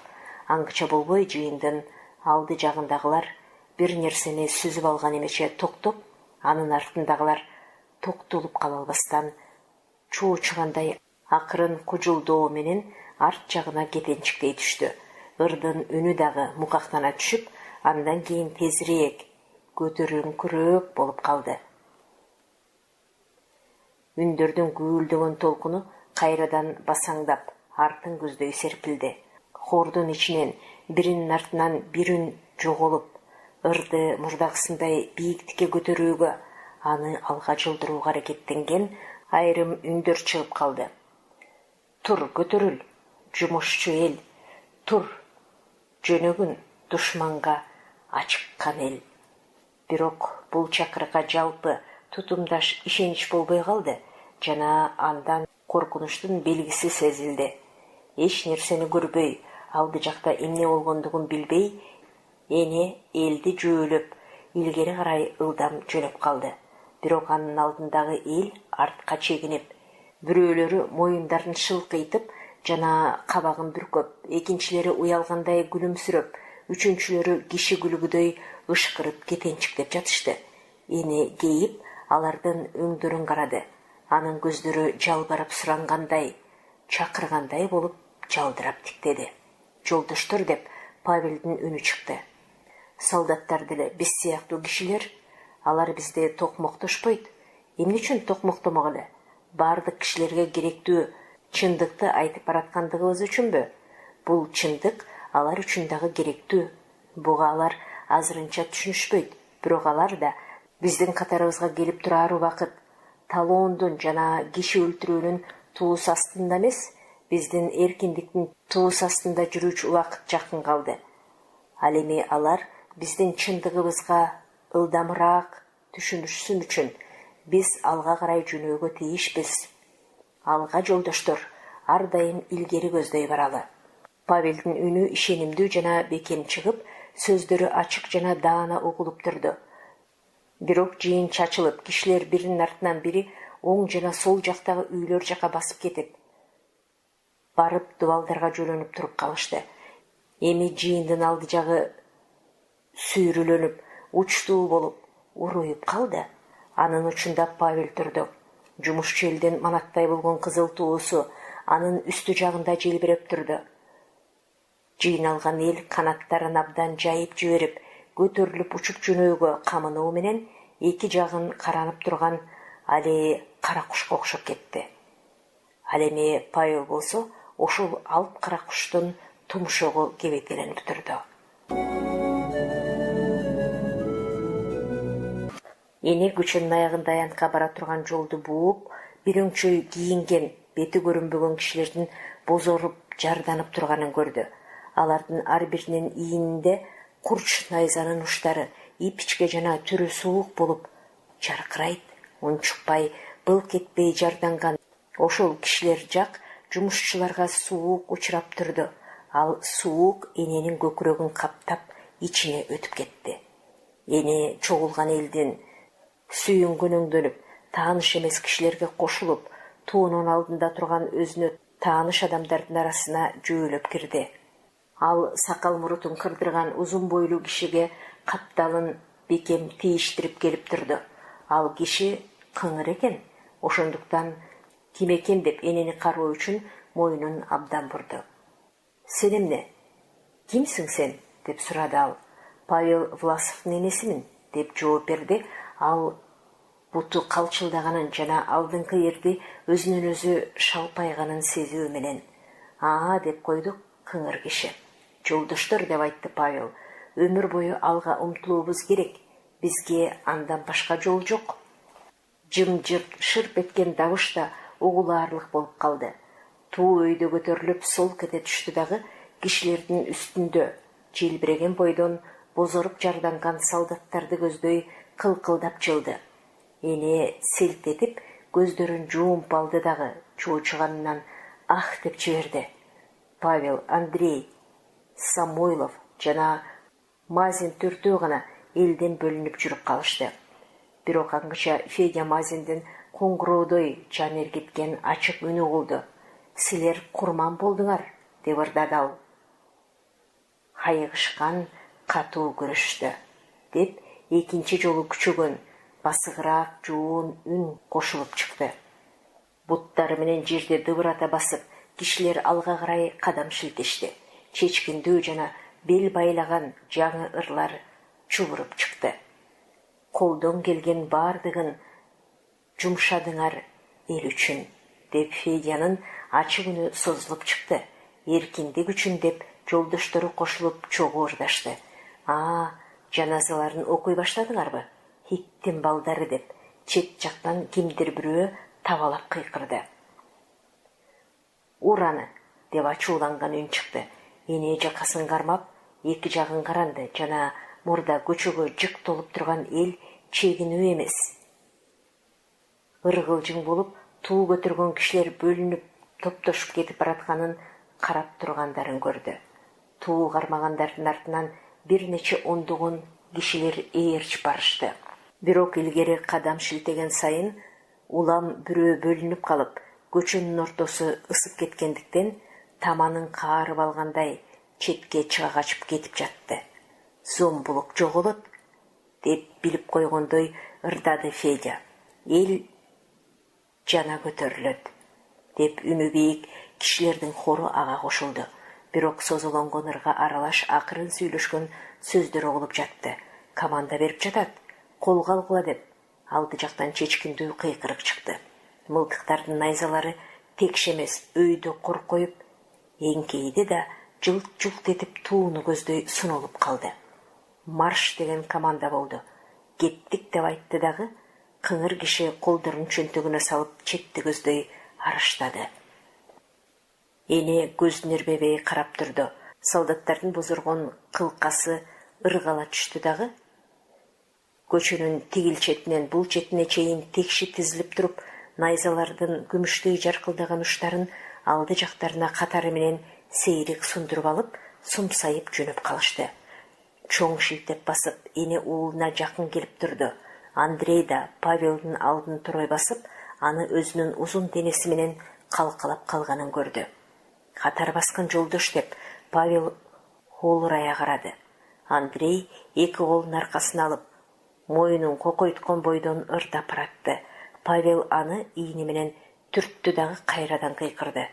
Катарбас, акың жок, туу алды жакта жүрүшү керек. Таркагыла деп чыйылдап кыйкырды.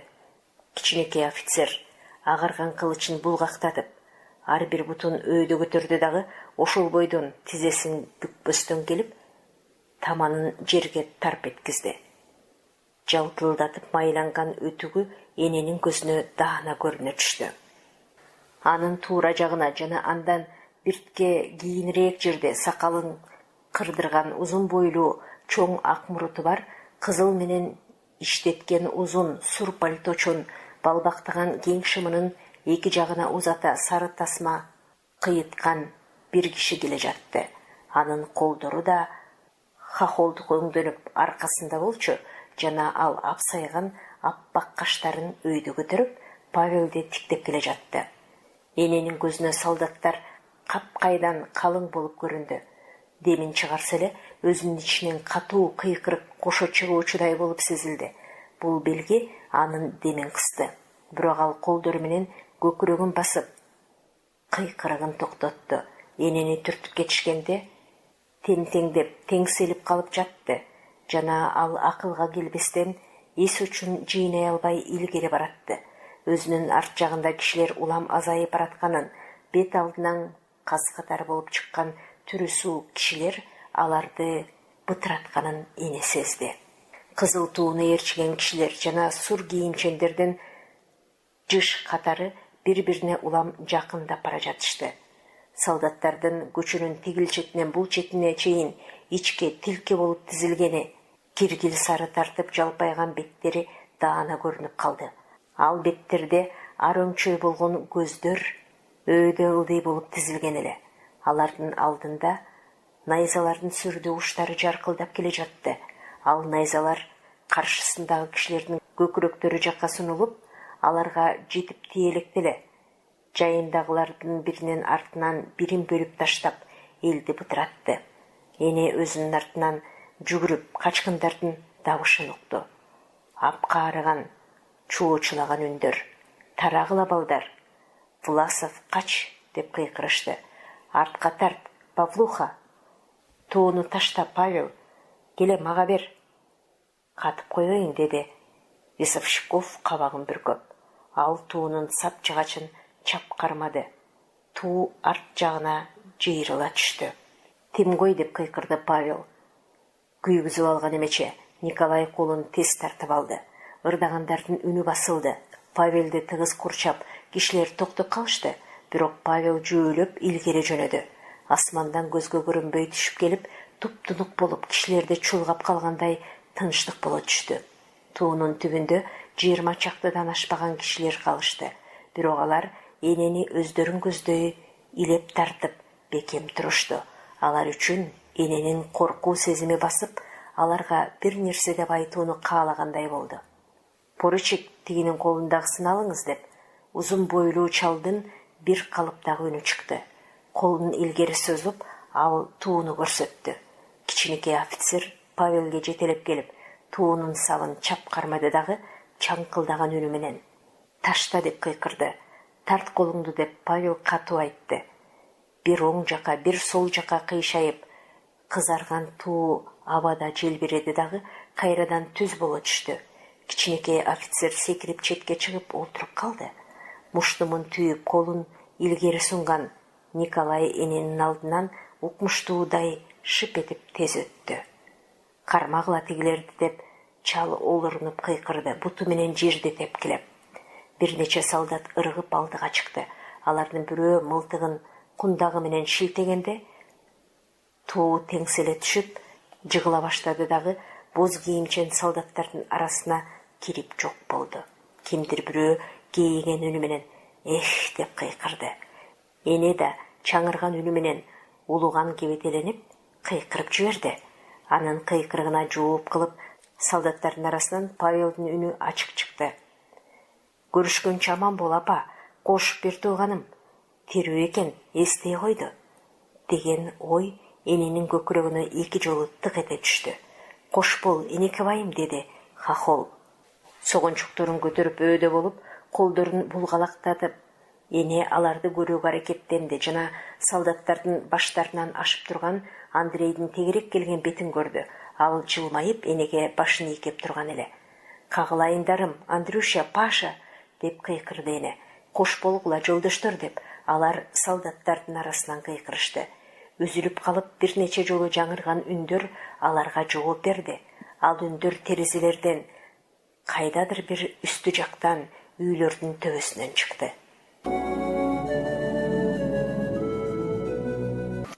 Энени бирөө көкүрөккө түрттү. Бозоруп көзүн каптаган туман аркылуу ал өз алдынан кичинекей офицерди көрдү. Муунган кишиче анын бети кызарып кетиптир. Ал энеге "Жогол, катын" деп кыйкырды.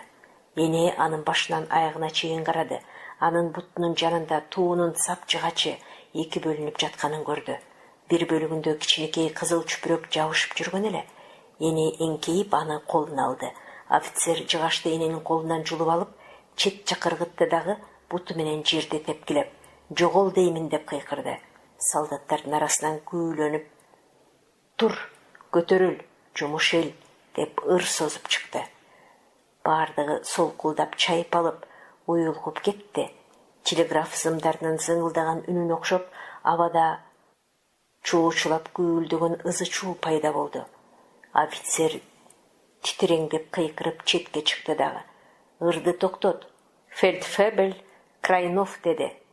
Эне темтеңдей басып, офицер ыргытып жиберген жыгачтын сыныгына келди дагы аны кайрадан көтөрүп алды. "Басылсын, тигилердин үнү" деп бирөө кыйкырды. Ыр мукактанып дирилдей түшүп үзүлдү дагы басылды.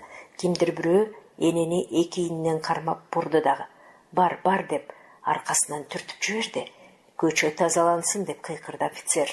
Эне өзүнөн 10 кадам жерден топтошкон көп кишилерди кайрадан көрдү. Алар бака-шака кыжы-кыжы болушуп, ышкырып жатышты жана туш-туш көчөлөрдү көздөй жай басып, короолорго кирип жоголо беришти. "Кет, шайтан" деп кыйкырды эненин кулагына мурутчан жаш солдат. Ал энеге теңеле түшүп, аны тротуар жака түртүп жиберди. Эне жыгачты таянып басып жөнөдү. Анын буттары калтылдады.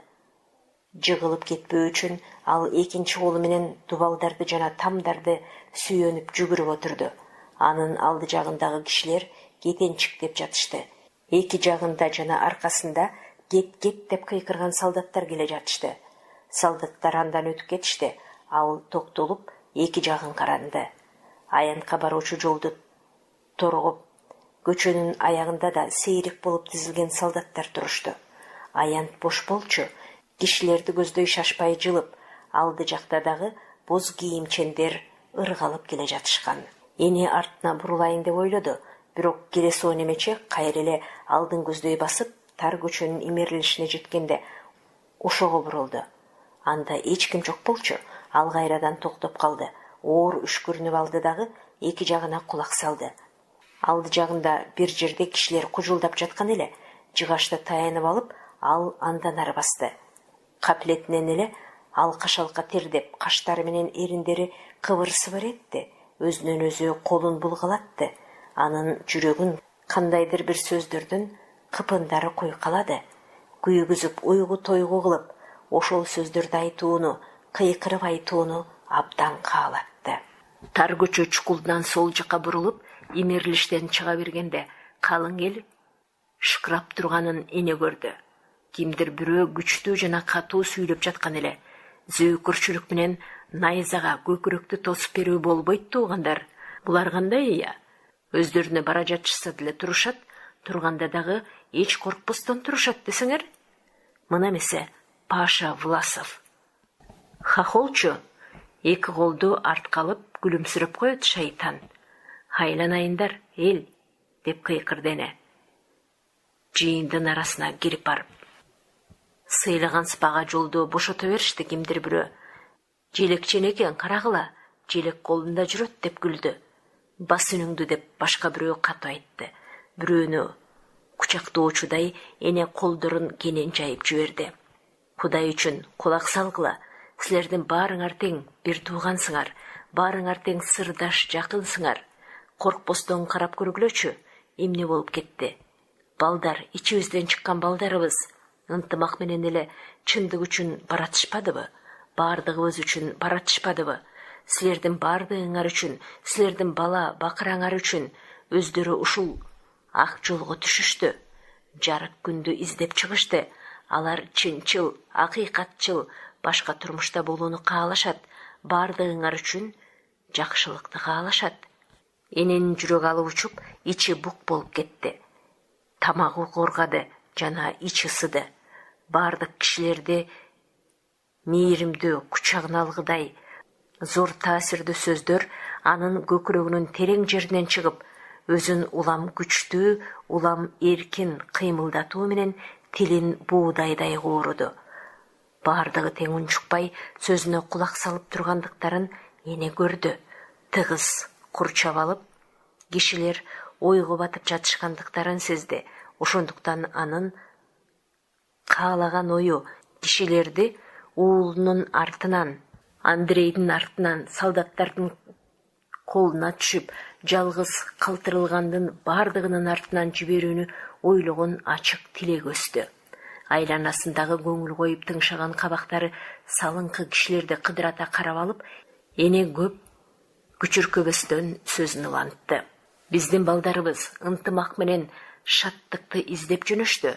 Бардыгыңар үчүн, Кудайдын акыйкатынын урматы үчүн чыгышты. Биздин арабыздагы заардууларга, алдамчы ач көздөргө өзүбүздү багынтып, байлап, басмырлап алгандардын бардыгына каршы чыгышты. Кагылайындар, алар биздин жашканыбыз, бардык эл үчүн, бүткүл дүйнө үчүн, бардык жумушчу кишилер үчүн көтөрүлүшпөдүбү? Алардын артынан калбагыла. Өз балдарыңардан качып, аларды жалгыз таштабагыла. Өзүңөргө боор ооругула. Уулуңардын оюна ишенгиле. Алар чындыкты табышты. Ошонун урматы үчүн куурап жатышат алар. Буга ишенгиле. Эненин алы кетип, үнү чыкпай калды. Ал темтеңдей түштү. Кимдир бирөө аны колтугунан жөлөдү. Кимдир бирөө толкунданып жана каңырыгы түтөп Алланын амирин айтып жатат. Алланын момун пенделери уккула деди. Экинчи бирөө курган неме-ай, күйүп баратпайбы деп боор ооруду.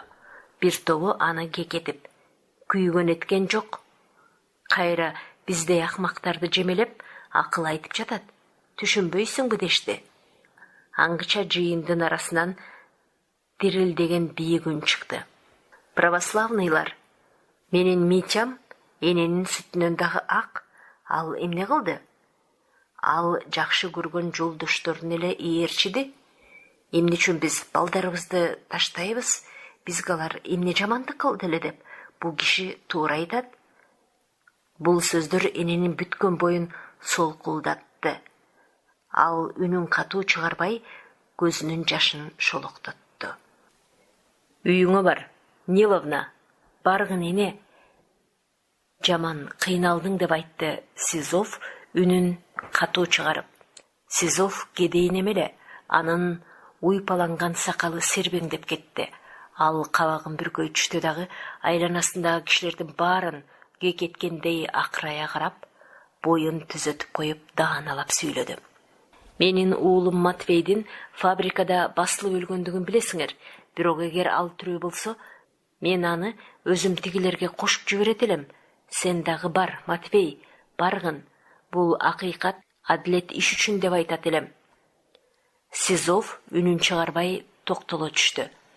Кандайдыр бир эң зор, жаңы, бирок өздөрүнө коркунучтук келтирген ой пикирге берилип, бардыгы тең кыңк этпей шылкыйып турушту. Сизов колун өйдө көтөрүп, силкилдетти дагы сөзүн улантты. Абышка айтып жатат, силер мени билесиңер. Бул жерде 39 жылдан бери иштеймин. Жерге түшкөнүмө 53 жыл болду. Менин жээнимди эстүү наристе баланы бүгүн кайрадан алып кетишти. Ал дагы алды жакта, Власовдун катарында туунун так эле жанында жүргөн болчу.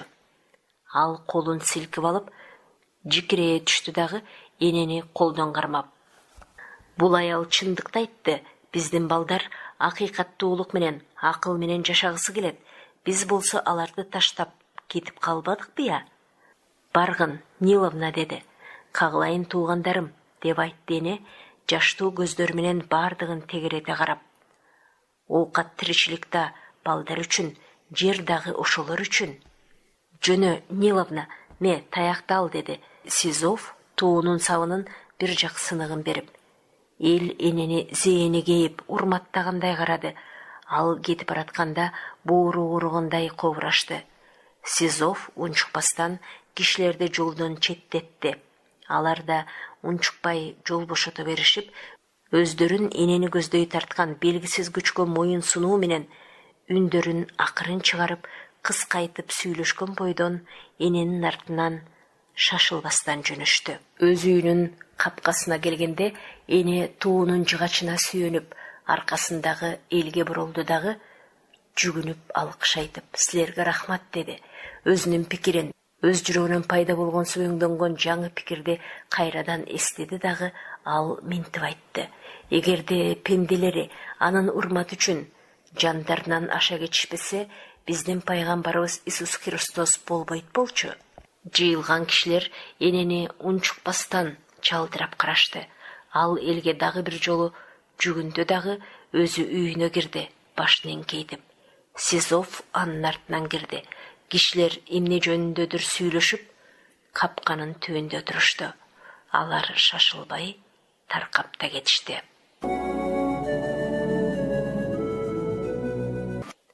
Сиздер белгилүү советтик жазуучу Максим Горкийдин «Эне» романын угуп жатасыздар. Чыгарманын уландысы кийинки чыгарылышта. Окуган Кипариса Сурахманова.